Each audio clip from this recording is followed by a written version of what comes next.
how to enable call and message button on contact widget on iOS 17. In this video, guys, I'm going to be walking you through how you can enable call and message button on your contact widget. So the first step is to go ahead and click on an empty space on your screen. So go ahead and click on an empty space on your screen.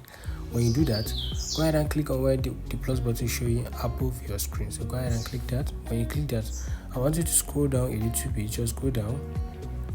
As you can see, there's a new update here.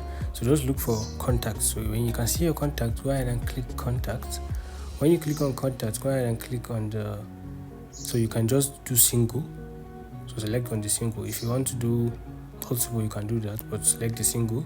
When you click on the single, go ahead and click on add widget showing below your screen. So when you click on add widget, as you can see, guys, the widget is already added. So go ahead and click and hold on the widget. When you click and hold on the widget, just release it a bit and click on where it says edit widget. When you click on edit widget, go ahead and click on where it says show button. So go ahead and click on show button.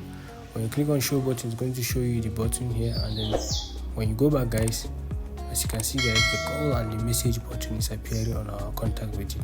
So if this video is helpful, don't forget to click the like and subscribe button.